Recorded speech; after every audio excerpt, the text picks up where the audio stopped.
6:47 p.m., Windsor's gates slammed shut on Camilla's own son. Why? Stay with us to hear the very words William used to spark a palace revolt. Tonight's story might reshape the monarchy forever. We're revealing what really happened when Prince William blocked Tom Parker Bowles from entering Britain's most prestigious charity event. Palace insiders call it the most explosive royal confrontation since Diana's death. What you're about to discover will change everything you think you know about William's vision for the crown. At 6:47 p.m., security watches in horror as a black Range Rover approaches the castle gates. Tom Parker Bowles, Queen Camilla's son, prepares for another routine royal gala. Instead, he faces an unprecedented denial from the Prince of Wales himself. William's security team delivered instructions so strict, they shocked even senior palace staff. But what drove William to take such drastic action? Guards refused entry as Tom's car idled at the entrance. He demanded explanations. Palace security stood firm, their earpieces crackling with commands from the heir to the throne. Witnesses described Tom's confusion turning to anger, his voice rising as realization dawned. This wasn't protocol, this was personal. Next, the four words that ignited a royal war. You won't believe them. At 6:43 p.m., just 4 minutes earlier, William delivered his orders. Palace sources reveal he used these exact words: "I don't accept him." The statement echoed through Windsor's corridors like a shot fired across the royal divide. Senior aides scrambled to understand what prompted such severity. Royal historian Dr. James Morton explains it bluntly. This isn't just exclusion, it's erasure from the future monarchy. William stood at his office window watching the East Gate. He'd calculated this moment for weeks, tracking Tom's media appearances, studying his interviews. Each casual comment about King Charles's health fed William's growing concern. The future king saw more than just protocol breaches. He saw threats to the crown's carefully managed narrative. Tom reached for his phone. Sources say he texted senior royal advisors, demanding immediate intervention. No response came. The message was clear. William had unified the palace behind his decision. Even longtime staff who'd known Tom since childhood couldn't override this command. Those four words shattered decades of protocol. Next, the fallout that stunned even the king. Queen Camilla was already inside the castle, greeting dignitaries when an aide approached. Witnesses describe her face draining of color, her hand briefly trembling before she straightened her spine. Body language expert Sarah Chen analyzed the footage. Notice how Camilla touches her throat, a subconscious gesture of vulnerability. Her jaw tightens. This woman is processing deep betrayal. Camilla maintained composure for exactly 17 minutes, long enough to excuse herself politely. She retreated to a private chamber where staff heard her quiet sobs. Palace insiders reveal she made only one request: find my son. But finding him wouldn't solve the larger crisis brewing behind Windsor's walls. King Charles received the news while reviewing charitable initiatives. Sources describe his immediate response as thunderous silence. He canceled his evening commitments, locking himself in his study. For the next 5 hours, Charles would wrestle with the impossible choice between supporting his wife and backing his heir. William conducted the charity gala with calculated precision. He thanked Camilla publicly for her dedication to the crown. Yet observers noted his body language when mentioning family unity. The tightened grip on his speech notes, the microsecond of hesitation before each platitude. The prince wasn't just hosting an event, he was demonstrating his authority. Behind the scenes, palace machinery shifted into crisis mode. PR teams drafted statements while legal advisors reviewed protocols. Had William overstepped? Sources confirm no. The future king possessed full authority to determine guest lists at events under his patronage. But had he fractured the family beyond repair? Royal correspondent Victoria Hamilton warns viewers, this wasn't impulsive action. William spent weeks building consensus among senior advisors. He turned Tom's casual media appearances into evidence of unsuitability. By the time that Carr reached the gates, William had already won the palace war. Late that night, Charles attempted reconciliation. Sources describe emotional confrontations where both Camilla and William refused to yield. The king found himself caught between his wife's maternal instincts and his son's royal pragmatism. Aides report Charles paced his study until dawn, still seeking a solution that would preserve both family and monarchy. Tom eventually received a call. Not from family, but from his own children, worried by news reports. Palace sources reveal he briefly considered making a public statement, but ultimately chose silence. His closest friends describe him as devastated but determined not to fuel more drama. What they don't reveal is Tom's private vow. I'll never put myself in this position again. The immediate aftermath sent shockwaves through royal circles. Extended family members who'd assumed automatic access suddenly questioned their status. Annabelle Elliot, Camilla's sister and longtime royal interior designer, received notice that her Windsor contracts wouldn't renew. William's restructuring had begun before the dust settled. Was William justified? How will Charles broker peace? Don't miss our exclusive insider answer. Charles's peacemaking began 48 hours later with a private family summit at Balmoral. Sources described tense negotiations where Camilla demanded Tom's reinstatement, while William insisted on maintaining boundaries. The king proposed a compromise. Tom could attend family Christmas at Sandringham, but would face scrutiny at all future official events. The settlement satisfied no one completely. Camilla gained Christmas access for her children, but lost the broader integration she'd championed for years. William secured his precedent about royal event protocols while accepting minimal family concessions. Charles preserved surface unity while knowing the foundations remained shaken. You can feel the shock. What would you do if you were Camilla? Yet this crisis revealed William's broader strategy for modernizing the monarchy. Palace insiders explain he's drafting new protocols that clearly separate official royal business from family connections. Blood relations won't guarantee royal access. Adherence to strict behavioral standards will. Some praise this clarity. Others fear it isolates the crown from human connection. Tom Parker Bowles resumed his food critic career with remarkable dignity. He appeared on television shows, launched a new cookbook, and traveled extensively, all without mentioning the Windsor incident. Yet colleagues notice subtle changes.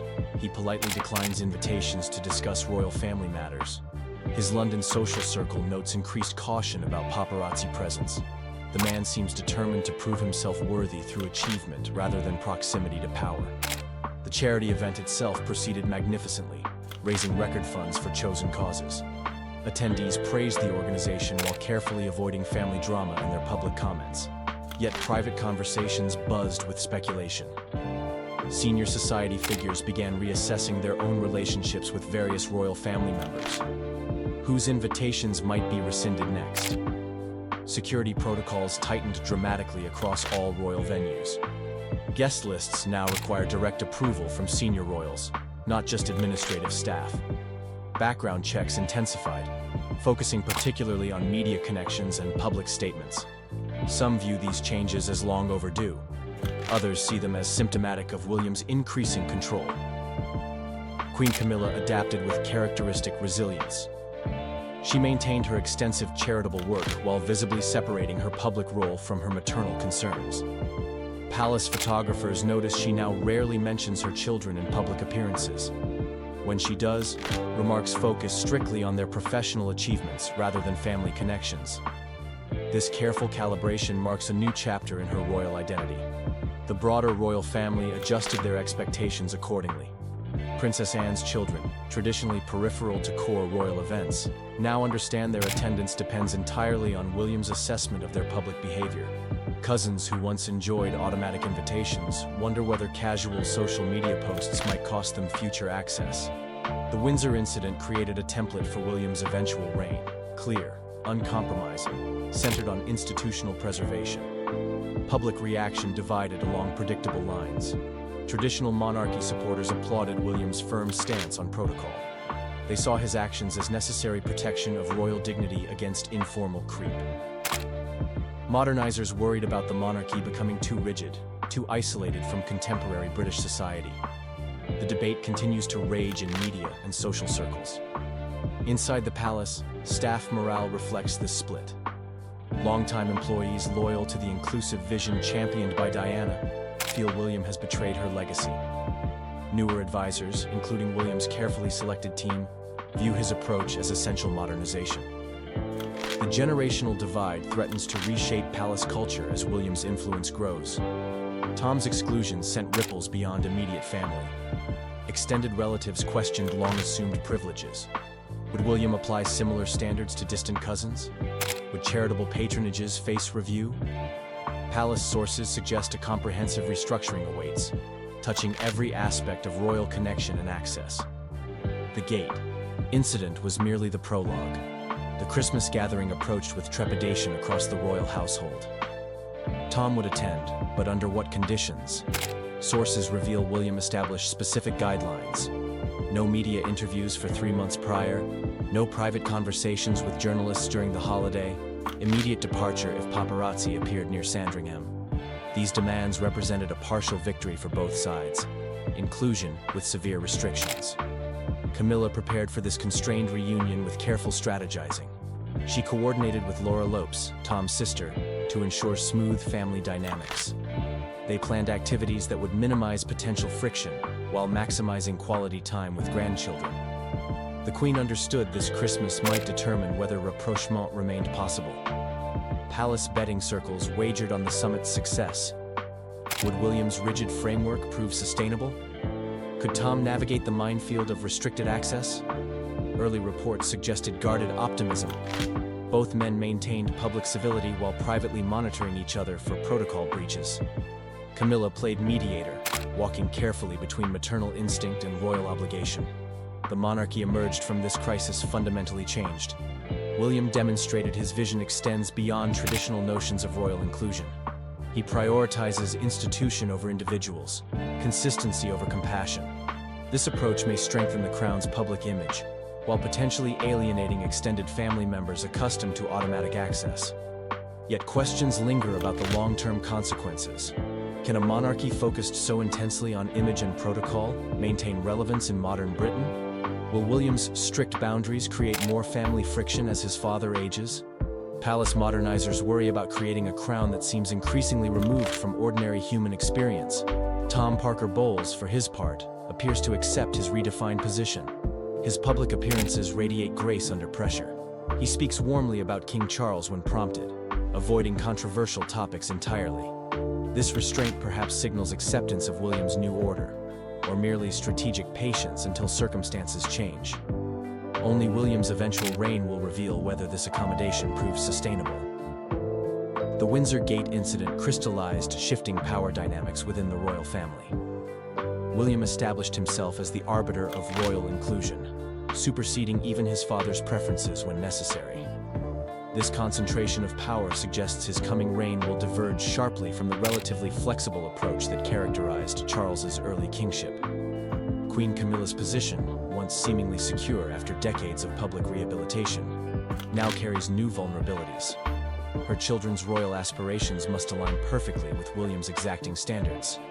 This precarious balance forces constant vigilance, transform maternal connections into strategic calculations. The personal cost of her queenship has never seemed higher.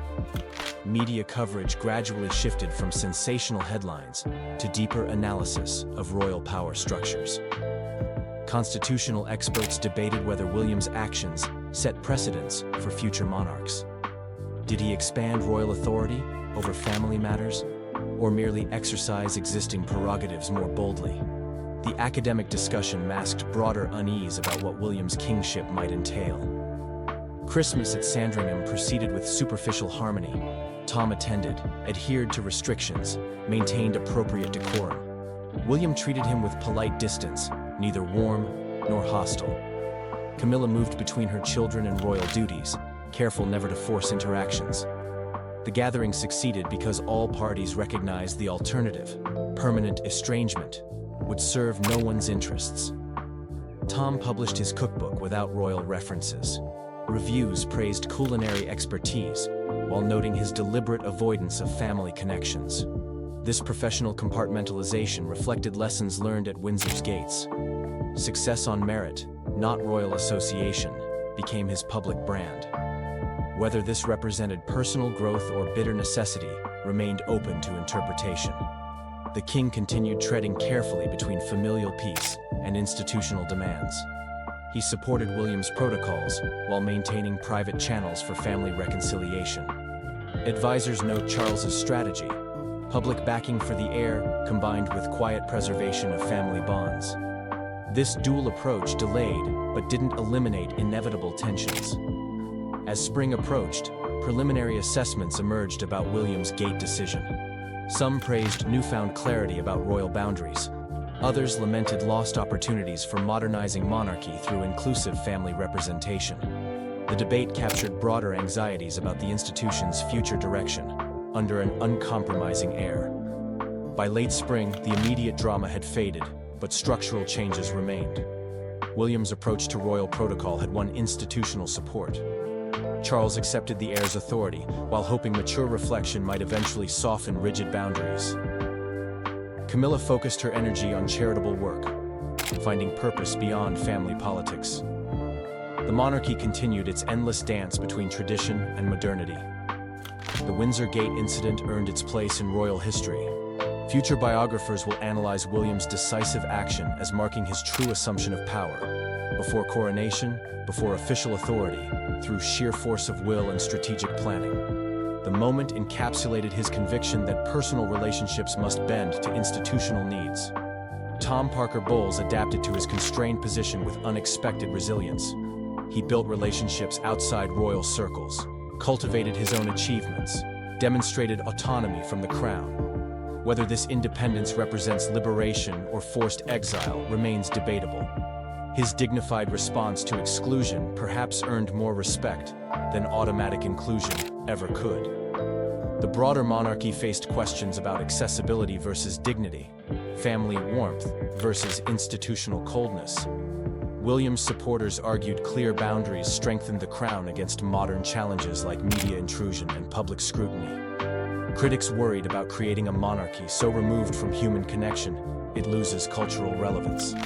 The eternal royal balancing act continued. As summer bloomed, preliminary reports suggested stabilization within the family.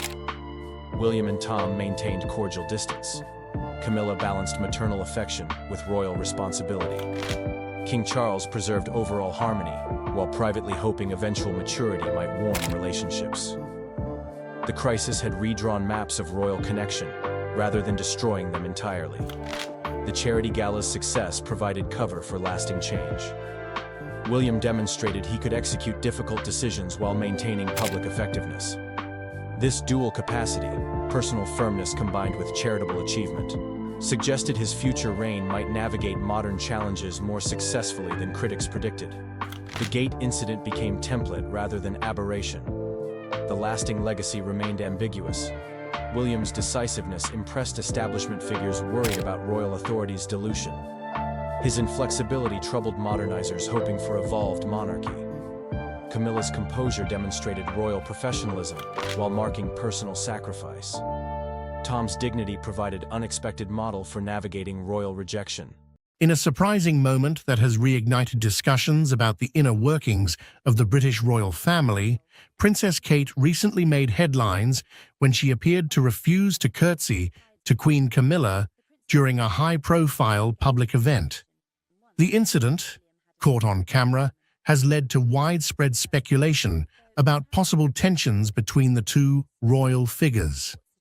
As protocol usually requires the Princess of Wales to show deference to the Queen Consort with a curtsy, Kate's decision to bypass this traditional gesture has been viewed by some as a pointed act of defiance, possibly reflecting underlying discord within the royal household. This moment, though brief, has added a new layer to the ongoing narrative surrounding the dynamics and relationships among the senior members of the monarchy. If you look at the coronation footage as the king and queen leave the thrones and head for the exit of Westminster Abbey on the coronation Saturday, you'll see that everyone bows and curtsies to the king, and no one moves a limb, a muscle, when Camilla passes.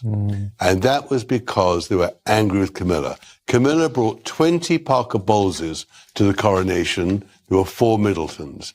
All the people that helped Camilla get the crown on her head were excluded from that coronation, and they were furious. And not only that, Kate and William were angry too.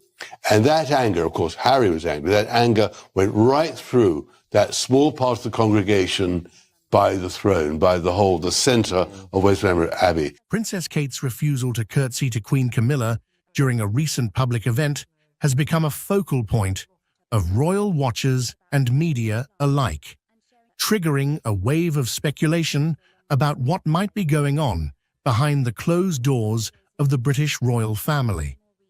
This incident, while seemingly minor, has brought to light the complexities of royal protocol, the relationships between senior royals, and the public's fascination with even the smallest gestures within the monarchy. For centuries, the British royal family has been steeped in tradition, with every move, gesture, and word often carrying significant weight. The act of curtsying, in particular, is more than just a polite gesture. It is a deeply symbolic act of respect and acknowledgement of rank within the royal hierarchy.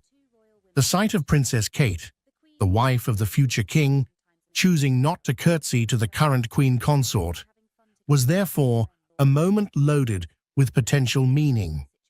Observers at the event noted that as the royal family gathered, there was a palpable tension in the air. All eyes were on Kate as she approached Queen Camilla. Traditionally, as the Princess of Wales, Kate would be expected to show deference to Camilla, who, as queen consort, holds a higher rank. However, instead of the customary curtsy, Kate merely nodded politely before continuing on her way. The deviation from protocol was subtle, but in the world of royalty, where every gesture is scrutinized, it was enough to set off a flurry of rumors and discussions. Some insiders suggest that Kate's decision may have been influenced by a series of recent events that have strained her relationship with Camilla. It's no secret that the royal family has faced numerous challenges over the years, from the death of Princess Diana to the ongoing struggles with public perception and the media. These challenges have, at times, created rifts between different members of the family, and it's possible that these tensions are now playing out in public view. One potential source of tension could be the differing approaches Kate and Camilla have taken toward their royal duties. Kate, known for her modern approach and emphasis on mental health and children's issues, has become a beloved figure in the UK and beyond. Her calm demeanor and dedication to her role have won her widespread praise, particularly among the younger generation of royal watchers. On the other hand, Camilla's journey to becoming queen consort has been fraught with challenges, including her long and controversial relationship with King Charles, which was initially met with public skepticism. Over time, Camilla has worked hard to carve out her own role within the monarchy, focusing on issues such as domestic violence and literacy. Despite their different approaches, both women are united by their commitment to the monarchy and their families. However, the recent incident suggests that there may be underlying differences in how they view their roles and each other. Some sources close to the royal family have hinted that there may have been disagreements over how certain royal duties should be handled or how public appearances should be managed, leading to a build-up of tension that finally surfaced in this public moment.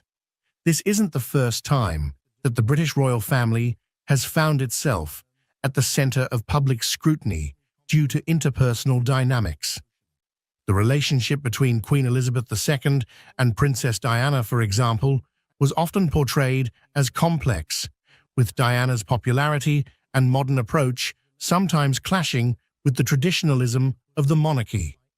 Similarly, the relationship between Prince Harry and Meghan Markle and the rest of the royal family has been a source of intense media interest and public debate, particularly after the couple's decision to step back from their royal duties and the subsequent revelations about their experiences within the family.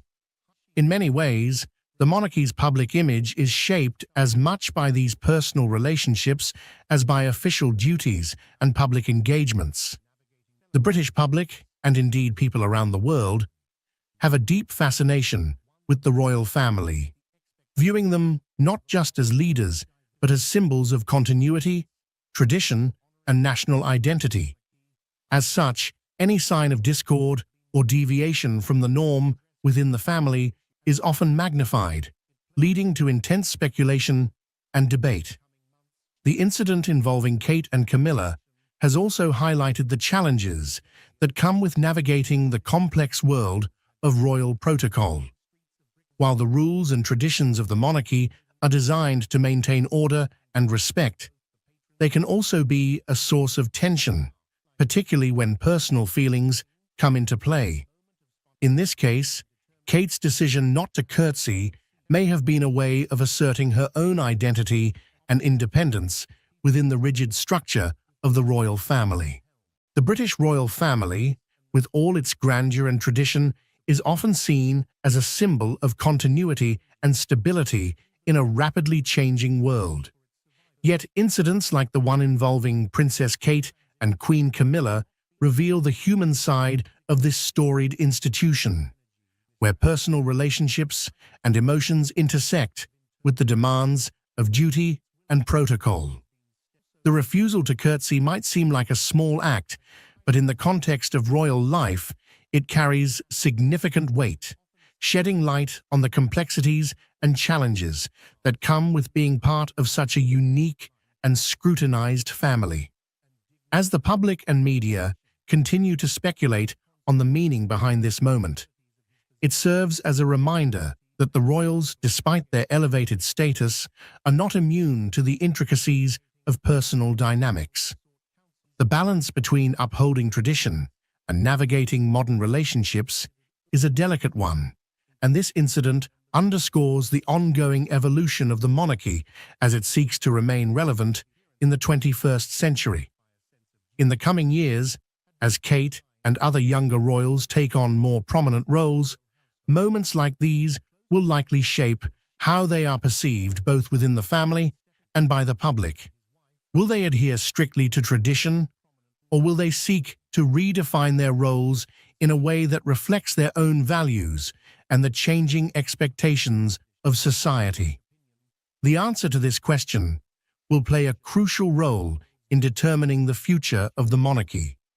For now, this incident stands as a moment of reflection, not just for the royal family, but for all who follow their story.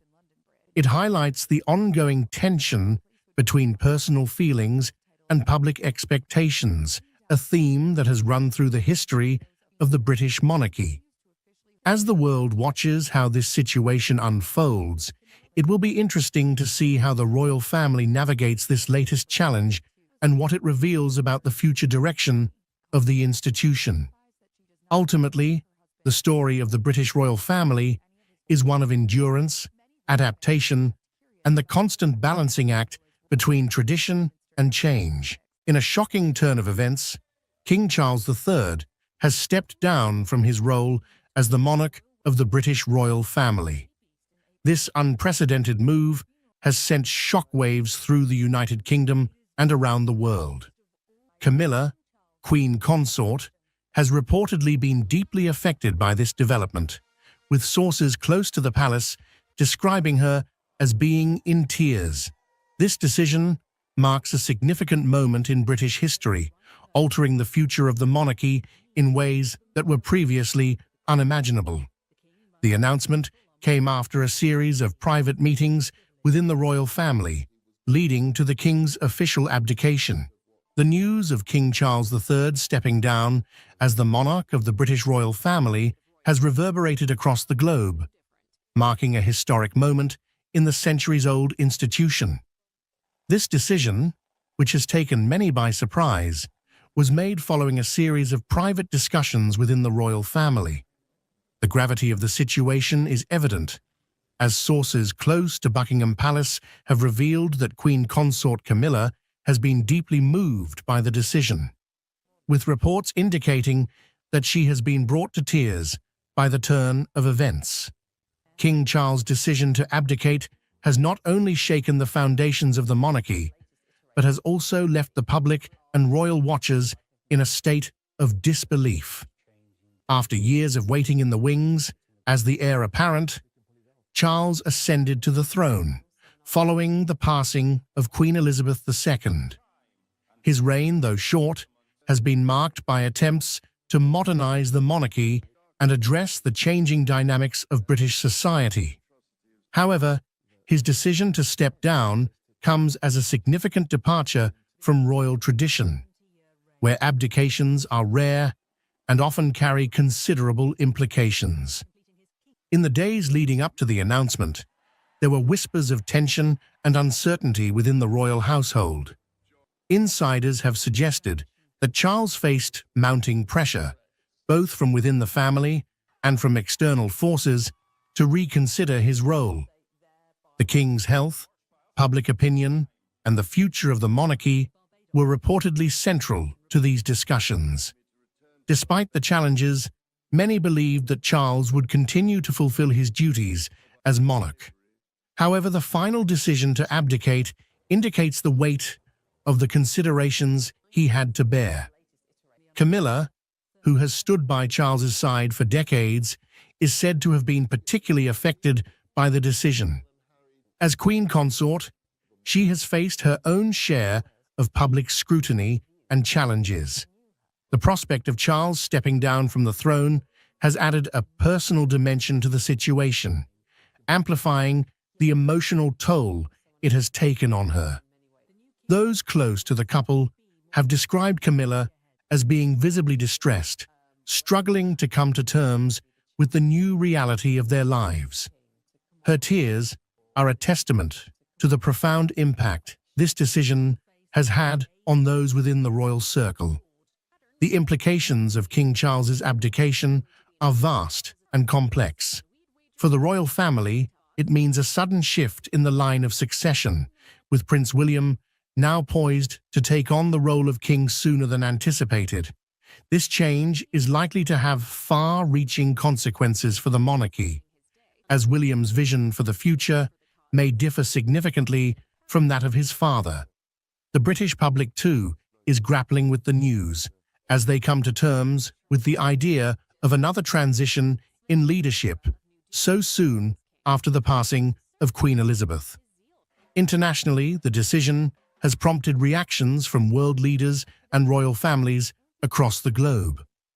The British monarchy has long been a symbol of continuity and stability, and the abdication of a sitting monarch is a rare and significant event. Allies and observers alike are now closely watching the developments in the UK, seeking to understand the motivations behind Charles's decision and what it means for the future of one of the world's most well-known institutions. In the wake of the announcement, the media has been abuzz with speculation and analysis. Commentators are dissecting the potential reasons behind the king's abdication, from personal health concerns to the desire to pave the way for a younger generation of leadership. The role of public opinion cannot be ignored, as Charles's popularity has fluctuated over the years. Some have suggested that the king may have felt that stepping aside was in the best interest of the monarchy, allowing Prince William and his wife, Catherine, to take on more prominent roles. The abdication of King Charles III has thrown the royal family and the nation into a state of reflection and uncertainty. This decision, rooted in a complex mix of personal, familial, and public considerations, is unprecedented in the modern era. While the monarchy has weathered many storms, this particular event signifies a turning point that may redefine the future of the British royal institution. In the weeks leading up to the abdication, there were subtle signs that all was not well within the royal household. Close observers noted a shift in Charles's public demeanor. His appearances, once marked by a sense of duty and tradition, had become more subdued. Behind the palace walls, The weight of the crown seemed to be taking a toll on him. Although no official statements were made at the time, there were whispers of the king grappling with the demands of his role, compounded by concerns over his health and the increasingly complex political landscape in the UK.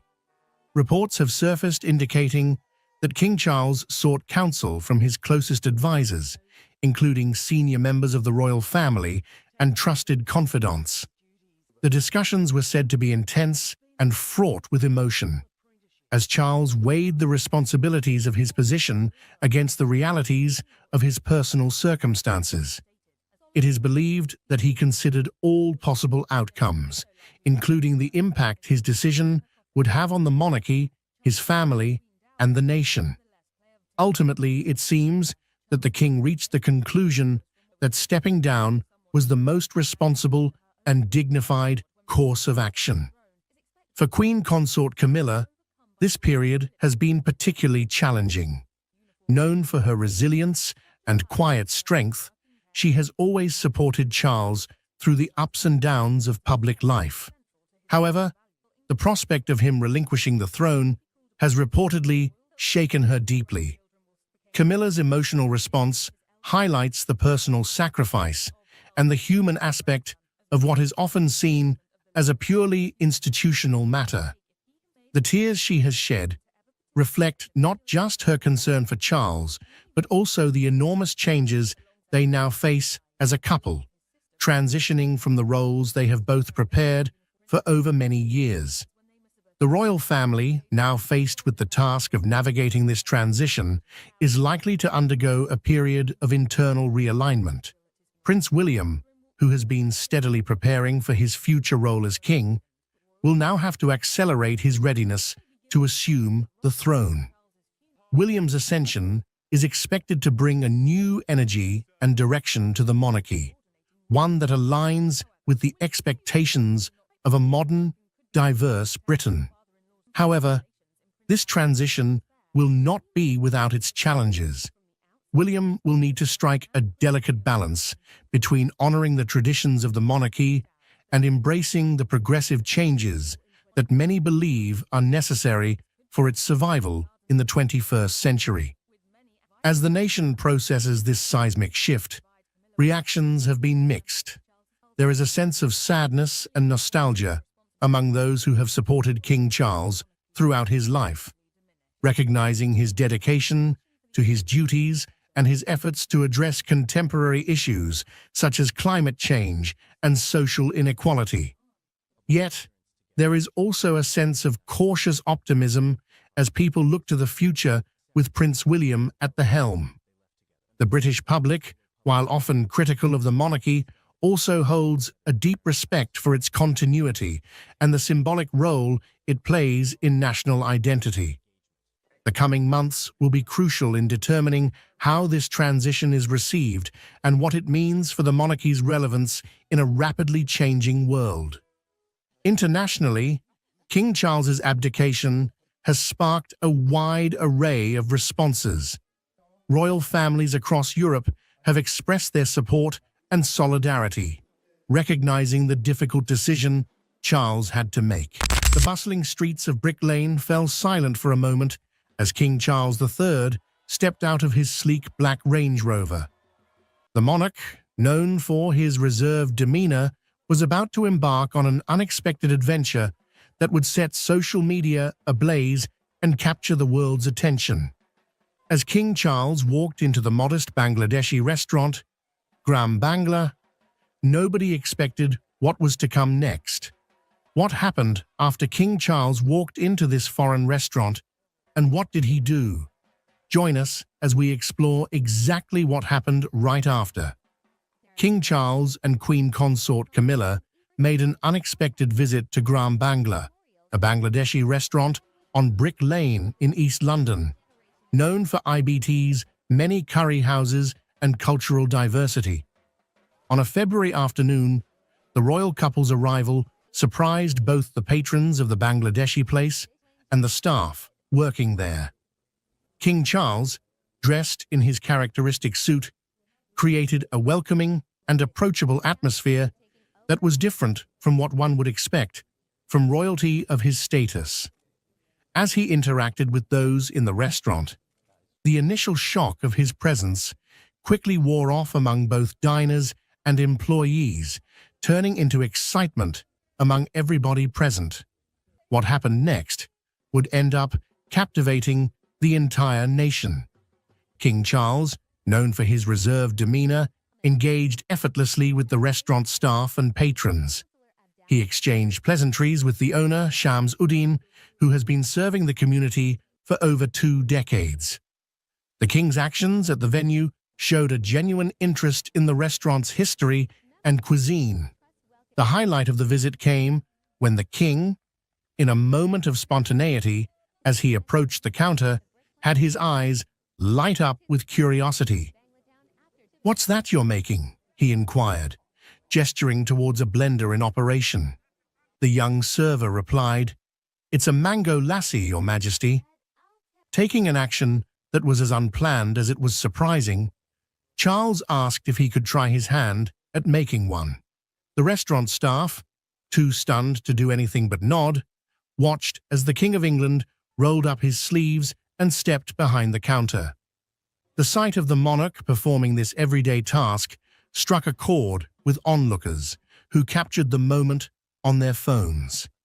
As news of the royal visit spread, social media was quickly flooded with takes and opinions. Videos of King Charles making a mango lassi were being circulated widely, and they were accompanied by popular hashtags. The sight of the king taking part in such a mundane, everyday activity struck a chord with people around the world, as it showed a more personal glimpse of the king than his typical formal appearances would. What began as a brief stop on a tour of East London soon became a viral sensation. The visit to Gram Bangla had somehow revealed a different side of King Charles. Prince Harry speaking out in a really revealing new interview. You didn't believe she was dead. I just refused to accept that she was gone. Part of, she would never do this to us, but also part of, maybe this is all part of a plan. I think she would be sad. I think she'd be looking at it long term, to know that there are certain things that we need to go through to be able to heal the relationship. Do you remember the popular tragic car crash that happened in the Pont de l'Alma tunnel? Thursday marks 20 years since Princess Diana was killed in a car crash inside a Paris tunnel. Yes, we're talking about the one that claimed the life of Princess Diana. Do you know the incident has been shrouded in mystery and speculation? Well, not anymore, as the truth has finally been revealed, and it has been all we have been suspecting about. Prince Harry's revelation about his mother, Princess Diana, has stunned the world. In an unexpected move, he confirmed the long-standing theories suggesting her tragic death was not an accident, but an orchestrated inside job. Shocking allegations about Princess Diana's death. Authorities now reviewing the new and sensational claim that she was actually murdered by the British government. This admission has sent shockwaves globally, igniting debates and discussions everywhere.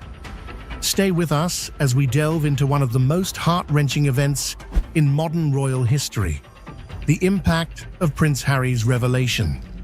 The British royal family, already under intense scrutiny and criticism for various reasons over the years, is now faced with a new wave of skepticism and distrust, with the public and media frequently asking several questions such as, how far does the involvement of the establishment go, and to what length they would go to protect their interest?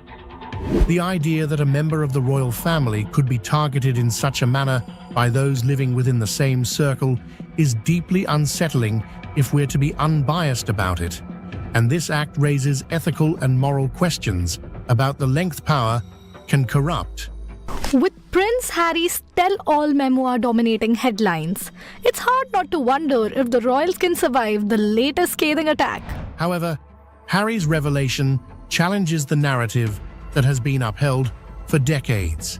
The official story had initially provided a sense of closure, although it was a painful one to the millions of people who mourned the late Princess Diana.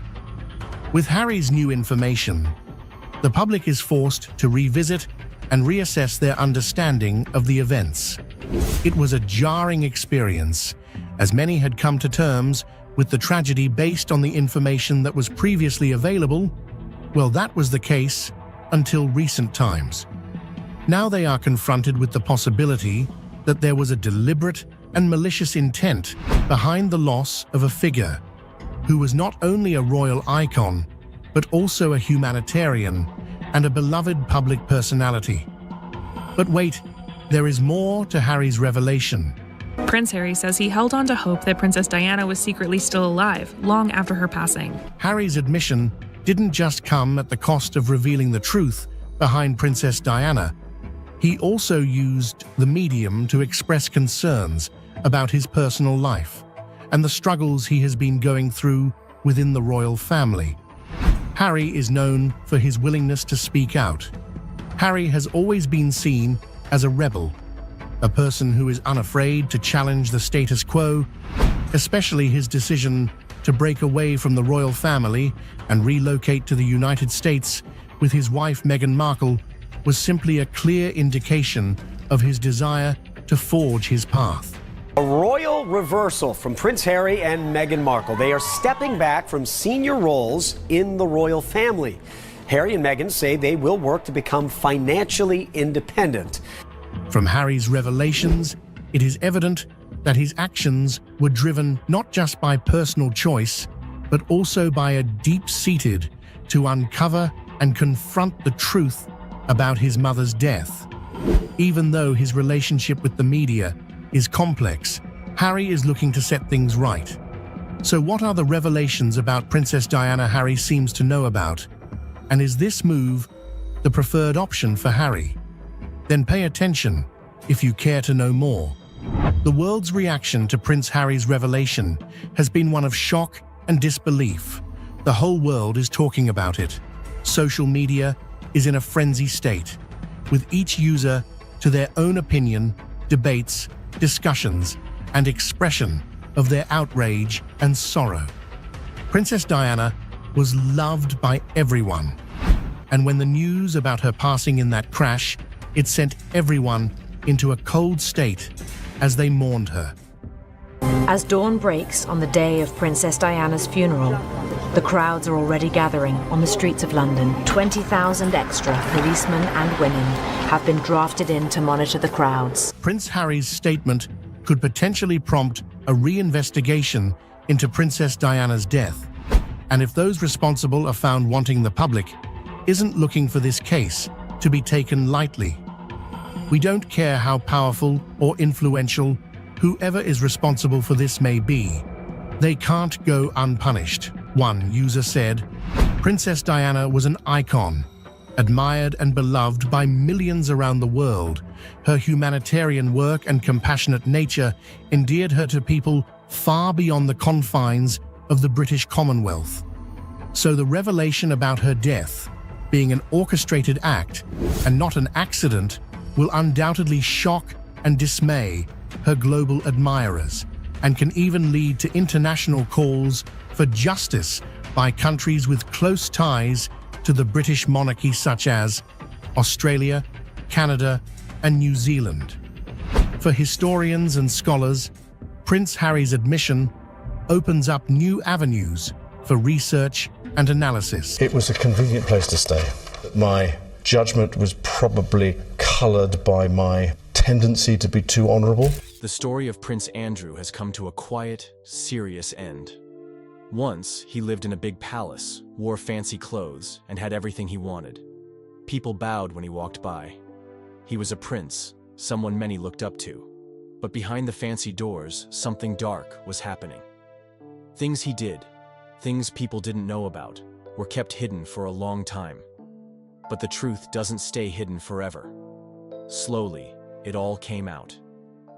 People started asking questions. More and more people came forward. The law looked into it. And in the end, the judge made a big decision. Prince Andrew would go to prison for the rest of his life. No more palace, no more crown. Just a small, cold prison cell. It's a big fall for someone who once had so much. A sad end, but a strong message. Even those who seem the most powerful must face the truth one day. His story is no longer about being a prince. It's about what happens when you break the rules and think you can get away with it. Now that chapter is closed. Background on the royal chef. Her name is Claire Davison. You probably hadn't heard of her before. Most people hadn't. Claire wasn't born into fame, and she didn't chase it either. She grew up in a quiet little town in Devon, England, where her love for cooking started in her grandmother's small kitchen. There was always something in the oven. Fresh bread, homemade pies, cookies with golden edges, and young Claire, with flour on her cheeks, soaked it all in. After high school, Claire pursued culinary studies in London. She wasn't the loudest student in her class, but she had something special. Patience, care, and a deep love for creating comfort through food. She didn't dream of being on TV or running a Michelin-starred restaurant. All she wanted was to feed people and make them happy. One day, a friend in the hospitality industry passed along her name to someone connected to the royal household. At the time, Princess Charlotte had just turned 1, and the palace was looking for a new chef who could not only cook, but also bring a nurturing, homey touch to the royal kitchen. Claire was interviewed, tested, and soon after, hired. She was just 29. Her role wasn't just to prepare meals, it was to create an environment of calm, nourishment, and care inside a world of high pressure and strict rules. Claire handled daily meals for Princess Charlotte, but also cooked for Prince William, Princess Kate, and occasionally other family members. Her days began at 5 a.m. and often ended past midnight. She prepared everything from oatmeal with organic honey to elegant 3-course dinners. Every single meal had to meet royal standards. Ingredients were strictly organic. Allergies and dietary guidelines had to be double-checked. Snacks for playdates had to be both healthy and protocol approved. The kitchen wasn't just a workplace, it was a world of precision. But what set Claire apart wasn't just her skill, it was the quiet bond she built with Charlotte. Over the years, the young princess grew fond of her. Claire became more than a staff member. She was a familiar face, a comforting voice, someone who always remembered her favorite flavors. Charlotte loved Claire's strawberry scones the most. They were soft, buttery, and topped with a light dusting of sugar. Charlotte once whispered, "These are better than the ones at Highgrove." And Claire held on to those words. Literally, she scribbled them down and tucked the note inside her apron pocket for years. At public events, visiting diplomats and palace guests praised Claire's food. Elegant but warm, one guest said of her rosemary chicken. Even senior staff members complimented her ability to stay calm under pressure. Claire never made herself the center of attention. She let her food speak for her. So, when news spread that she had been let go, people were shocked. The firing incident. Claire's dismissal came suddenly in late October last year. There was no announcement, no formal statement from the palace. She simply disappeared from the royal kitchen's staff list. Just like that, after 7 years of loyal service, she was gone. The people who worked with her were confused and heartbroken. She wasn't just a colleague, she was someone they looked up to. One staff member later said anonymously, "We were told she wouldn't be returning." No explanation, it felt wrong. Whispers and rumors began to circulate online. Some sources claimed that there was a disagreement between Claire and a senior royal staffer over scheduling or food handling procedures. Others suggested a change in palace management led to a reshuffling of roles. One tabloid hinted at Claire questioning new ingredient sourcing practices, something that may have upset higher-ups. Of course, none of these reasons were confirmed. The royal family remained silent, as they usually do with internal matters. Claire also didn't speak publicly, not at first. But a friend close to her told a local newspaper, "She's devastated. She gave that place everything." It's hard to imagine the emotional toll it must have taken. Claire had dedicated 7 years of her life to that job. She missed birthdays, holidays, and special moments with her own family to be present for someone else's. She watched Charlotte grow up. She put her heart into every dish, and in return, she was quietly let go.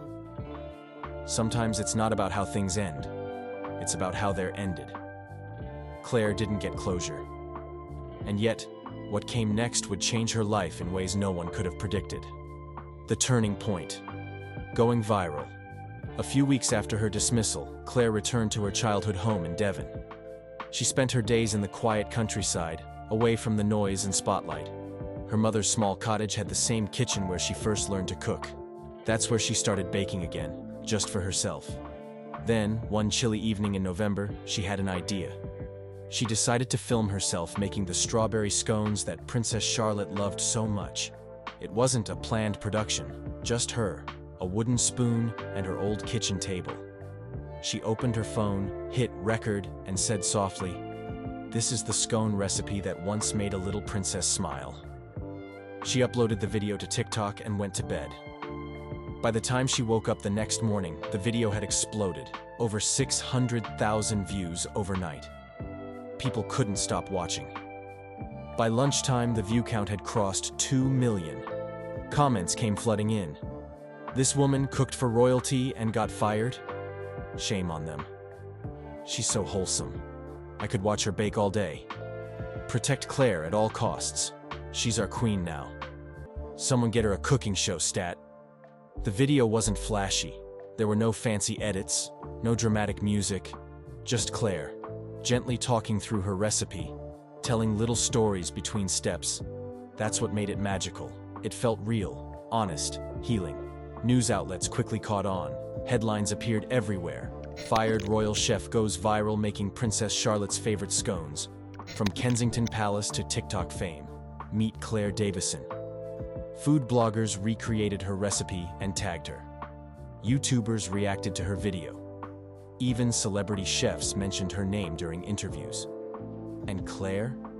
She couldn't believe it. "I didn't expect anyone to care," she later said in a podcast. "I just missed baking." But people did care. They connected with her story, with her kindness, with her quiet strength. What she's doing now. Today, Claire is thriving. She now has over 1.8 million followers on TikTok, 900,000 on Instagram, and her YouTube channel, Claire's Cottage Kitchen, just passed 500,000 subscribers. She posts 2 videos a week, each one simple, cozy, and full of warmth. Her most popular video to date is titled, "Princess Charlotte's Favorite Pancakes." It's been viewed over 5 million times. But Claire hasn't let the fame change her. She still records in her mother's kitchen. The wooden table she uses wobbles slightly. Her dog Barney sometimes barks in the background. And Claire always smiles through it all. It's what makes people come back. Not for perfection, but for peace. Earlier this year, Claire announced her first cookbook, From the Palace to the Pantry. It's filled with easy recipes, childhood favorites, and heartwarming notes.